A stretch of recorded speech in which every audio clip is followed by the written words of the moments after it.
विचार आया कि रोने से कुछ होने वाला नहीं है, शाम हो चुकी है, दूसरे दिन सवेरा हो जाएगा और रावण फिर से युद्ध की तैयारी करेगा। उसके पहले अगर भाई लक्ष्मण जीवित नहीं हुए तो क्या होगा? यह विचार सभी सेना सहित बैठे और विचार करने लगे कि इनको जीवित कैसे किया जाए, लक्ष्मण जी को कैसे जीवित किया जाए, इनके लिए क्या उपाय है, क्या किया जाए तो जीवित हो जाए।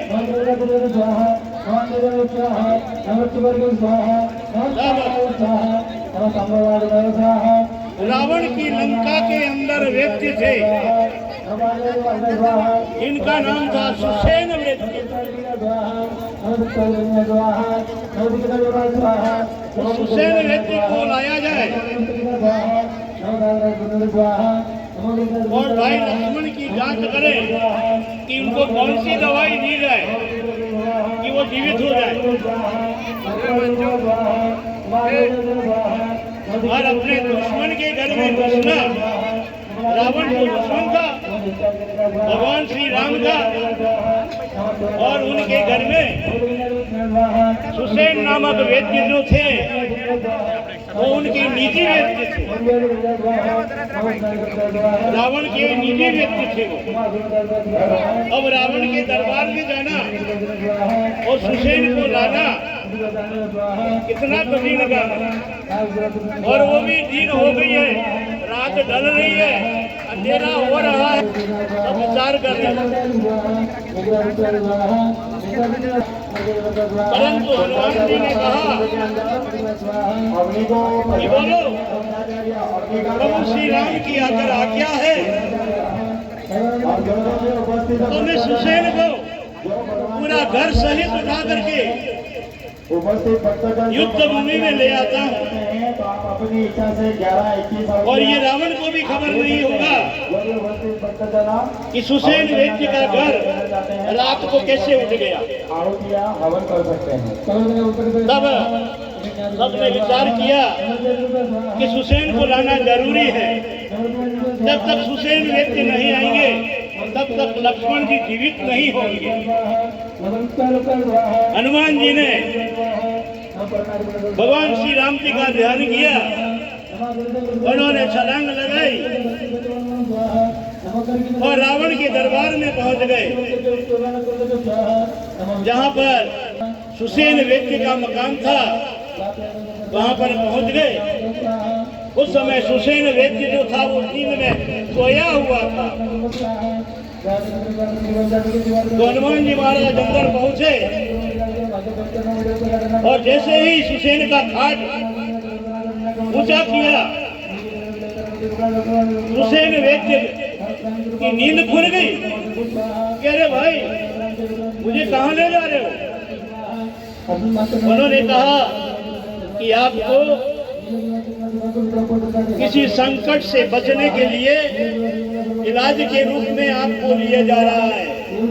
और कहां पर? जहां पर भगवान श्री राम और लक्ष्मण जहां पर मूर्छित हैं वहां पर आपको लिए जा रहा है। तो कि अगर रावण ने ये जान लिया तो मुझे मार देगा, मुझे जिंदा नहीं छोड़ेगा, इसलिए आप मुझे मत ले जाओ। पर हनुमान जी ने कहा कि व्यक्ति का काम होता है, उसके आगे न कोई शत्रु होता है न कोई दोस्त होता है, डॉक्टर होता है न उसके लिए कोई शत्रु नहीं होता है।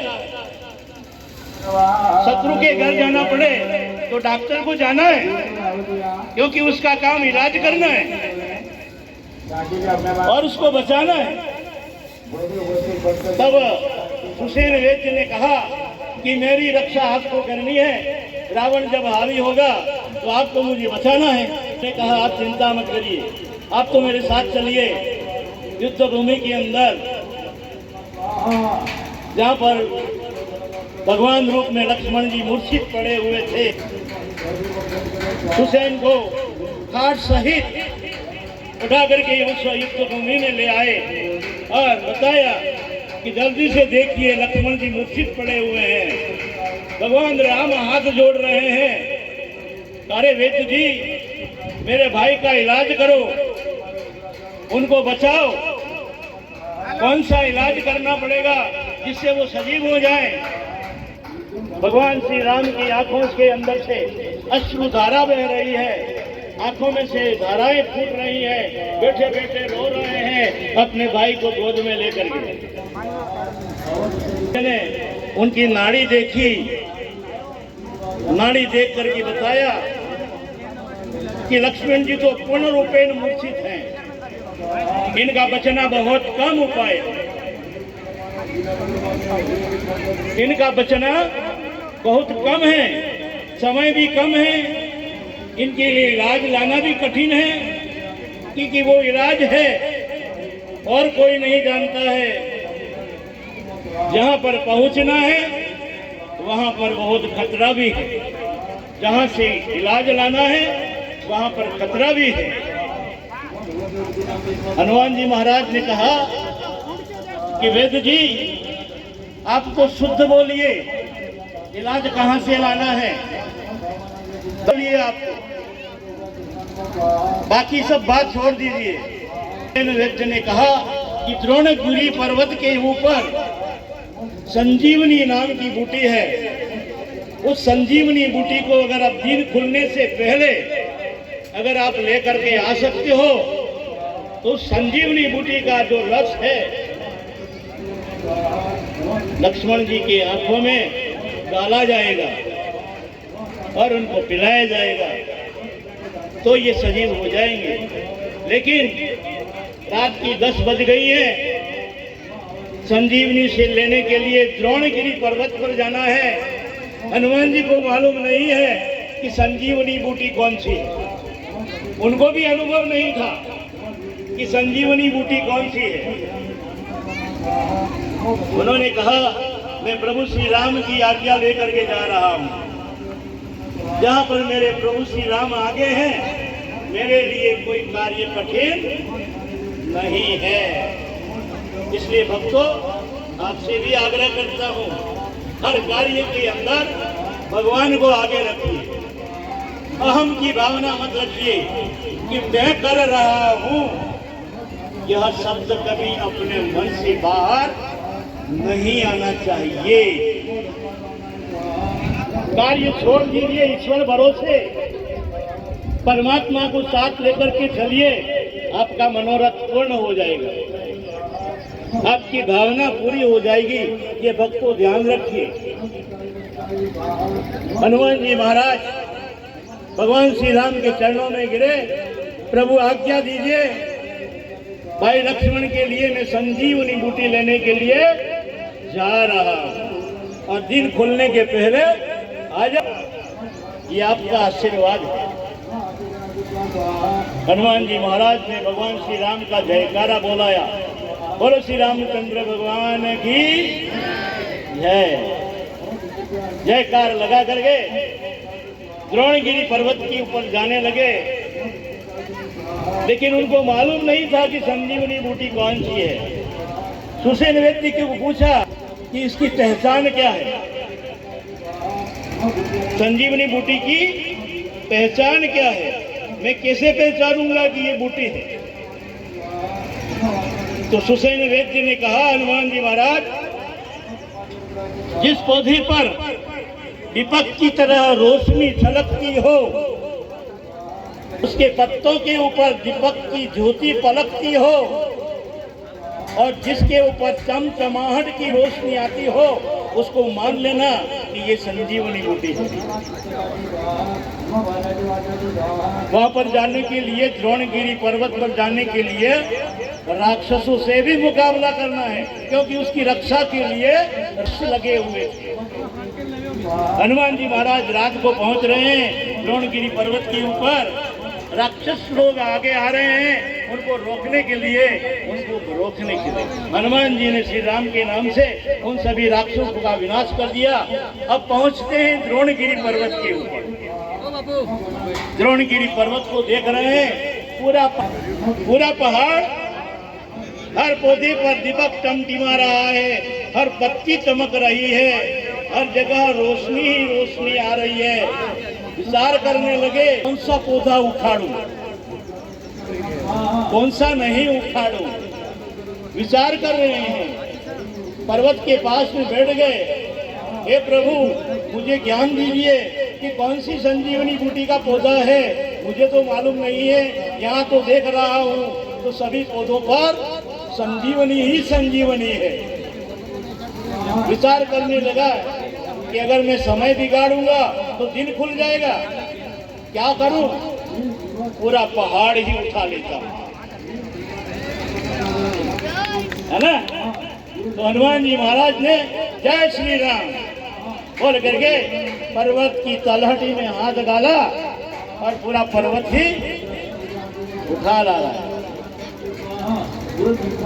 एक हाथ पर, दाहिने हाथ पर द्रोणगिरी पर्वत, जिसके ऊपर संजीवनी बूटी चमक रही है, लेकर के राम का नाम लेकर के आ रहे हैं।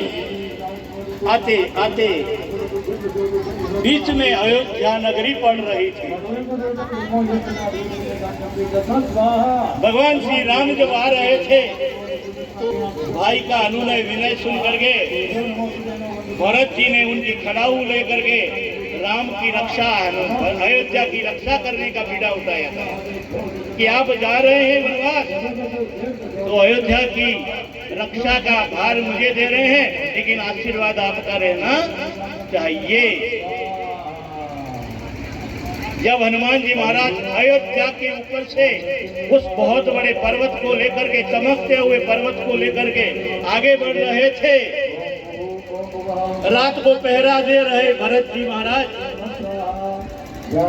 भरत जी महाराज ने देखा कि अयोध्या के ऊपर कोई बहुत बड़ा संकट आ रहा है, कोई राक्षस अयोध्या नगरी को नष्ट करने का प्रयास कर रहा है।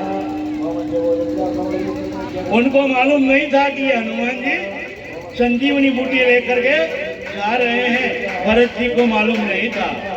इन्होंने प्रभु श्री राम का नाम लिया और धनुष बाण चढ़ाया और धनुष चढ़ा करके तीर मार दिया। तीर मारते ही हनुमान जी के बाएं पैर में जाकर के तीर घुस गया और जैसे ही तीर घुसा हनुमान जी नीचे आ गए अयोध्या के ऊपर। समय निकलता जा रहा था, रात गुजरती जा रही थी, बहुत बड़ी समस्या खड़ी हो गई। जैसे ही हनुमान जी पर्वत लेकर के अयोध्या के बीच में उतरते हैं, भरत जी वहां मिल जाते हैं। अरे बहुत बड़ा गजब हो गया। हनुमान जी महाराज को लेकर के भरत जी रोने लग गए। अरे प्रभु, मैंने बहुत बड़ा घात लगा दिया, मुझे मालूम नहीं। हनुमान जी को पूछा कि क्या हुआ, ये लेकर के कहाँ जा रहे हो आप? ये संजीवनी है या क्या पर्वत है, आप लेकर के कहाँ जा रहे हो? मैंने तो कोई राक्षस जा रहा है ये समझ करके धनुष बाण चढ़ा दिया और ये आपको लग गया, आप घायल हो गए, बोलो क्या करूं आप? तो हनुमान जी महाराज ने कहा, भरत भाई, लक्ष्मण जी युद्ध भूमि में मूर्छित पड़े हुए हैं, सवेरा खुलने के पहले अगर मैं ये लेकर नहीं पहुंचा तो लक्ष्मण जी जीवित नहीं मिलेंगे। तब भरत भी रोने लगे कि बहुत बड़ा मैंने अन्याय कर दिया, चलो मैं धनुष चलाता हूँ, उस धनुष के ऊपर आप बैठ जाइए, तीर चलाता हूँ। भरत जी ने कहा कि मेरे तीर के ऊपर बैठ जाइए, आपको मैं युद्ध भूमि में पहुंचा देता हूँ। भरत जी बलवान थे। हनुमान जी ने कहा कि मुझे आपके तीर की आवश्यकता नहीं है, मुझे मेरे प्रभु श्री राम का आशीर्वाद है, मैं जा रहा हूँ, आप यहीं रहिए, फिरिए, लक्ष्मण जी जीवित हो जाएंगे। ऐसा कह करके हनुमान जी महाराज ने श्री राम का नाम लेकर के वापस छलांग लगाई और पहुंच गए दिन खुलने से पहले। भगवान श्री राम ने कहा कि दिन खुलने जा रहा है, अब क्या किया जाए? हनुमान जी महाराज आए नहीं अभी तक। हनुमान जी महाराज ने कहा कि हे सूर्यदेव, शांति कर। सूर्य को रोक दिया कि अभी तेरे को उगना नहीं है।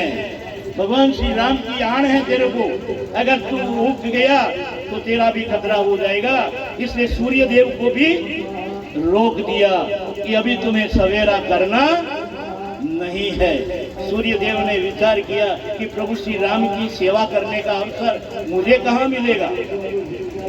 तो भक्तों, भगवान राम की सेवा करना इसको मिलती है। जो भक्त होता है, जिसमें धर्म है, जिसमें त्याग है, जिसमें सच्चाई है, वही धर्म का लाभ ले सकता है। तो सूर्य देव भी रुक गए, उन्होंने सवेरा नहीं होने दिया। जब तक हनुमान जी महाराज युद्ध भूमि में पहुंच गए और सुसेन व्यक्ति को कहा कि जल्दी से इलाज करिए। अब इसमें कौन सी संजीवनी बूटी है आप पहचानिए और उसको निकाल लीजिए। निकाल करके जल्दी से जल्दी लक्ष्मण जी का इलाज करिए ताकि लक्ष्मण जीवित हो जाएं। तो तुरंत ही सुसेन वैद्य जी ने, पहले आयुर्वेदिक दवाइयां बनाई जाती थी ओखली की, पीस करके संजीवनी बूटी का पूरा पेड़, पूरा द्रोणगिरी पर्वत देख करके सुसेन वैद्य भी घबरा गए कि हनुमान जी महाराज क्या किया आपने, ये पूरा पर्वत उखाड़ के ले आए हो। दोनों ने कहा कि मुझे मालूम नहीं था, सभी चमक रहे थे, ले आया हूँ। आपको जो इलाज करना है वो कर लीजिए, बाकी का पहुंचा दिया जाएगा। सुसेन वैद्य जी ने संजीवनी बूटी के अंदर से पत्तियां, जो फल थे वो तोड़ लिए, के अंदर पीस डाले। पीस करके लक्ष्मण जी महाराज की आंखों में डाल दिया। क्योंकि मनुष्य जब बढ़ जाता है तो उसकी दृष्टि खत्म हो जाती है। जब तक दृष्टि के अंदर विकार है, संजीवता है, तब तक मनुष्य मरा हुआ नहीं होता है। जब उसकी दृष्टि, अपन इंसान मरता है तो उसकी आंखों पर हाथ घुमाते हैं, देखते हैं ना ये मरा है कि जिंदा है। तो सुसेन वैद्य ने संजीवनी बूटी को पीसा और पीस करके लक्ष्मण जी महाराज की डाल दिया, मुंह में डाल दिया, पिला दिया। भगवान राम तो रो ही रहे हैं, उनकी आंखों से अश्रुधारा बह रही है। जब तक लक्ष्मण जीवित नहीं होते हैं तब तक तो भगवान श्री राम जो है अपने हृदय में विचार कर रहे हैं कि प्रभु मेरे सामने इतनी समस्याएं, इतनी कठिनताएं, ऐसा मैंने कौन सा अपराध किया है जो आज इस भूमि के अंदर मेरा भाई अकेला छोड़ के जा रहा है। जब वैद्य ने इलाज किया, कुछ समय हुआ, धीरे धीरे इलाज लागू हो गया। वो संजीवनी बूटी ने काम कर दिया। आंखें वापस लक्ष्मण जी की तैरने लग गई, खुलने लग गई और इधर उधर देखने लगे। भगवान श्री राम को बड़ा आनंद आ गया। उन्होंने कहा कि हनुमान जो है मेरे भाई से भी बढ़कर है। श्री राम ने क्या कहा, जो कार्य मेरा भाई नहीं कर सकता है वो कार्य हनुमान जी महाराज ने किया है। आप मेरे आगे रहोगे, मैं आपके पीछे रहूंगा। उनका आशीर्वाद था। कलयुग के अंदर हनुमान जी के मंदिर गांव-गांव में बनेंगे, लेकिन राम जी का मंदिर तो बहुत कम बनेगा। आज हम देखते हैं हर गांव में हनुमान जी महाराज का मंदिर है, लेकिन भगवान श्री राम का मंदिर बहुत कम मिलेगा। ये आशीर्वाद भगवान श्री राम का। इसलिए लक्ष्मण जी जीवित हुए और प्रसन्न रूप में खड़े हुए। खड़े होते क्या बोल रहे हैं, रावण कहाँ है, रावण लाओ मेरे सामने, उसको मारने के लिए मैं तैयार हूँ। देखिए, एक युद्ध भूमि का रण बांकुरा जो रण के अंदर खेलता है, युद्ध भूमि में खेलता है, वो मरा हुआ भी शत्रु को याद करता है। तो लक्ष्मण जी ने कहा कि भाई मुझे यहाँ पर क्यों सुला रखा है, मुझे युद्ध भूमि में ले जाइए तत्काल, और मैं अभी रावण का वध करके आ जाता हूँ।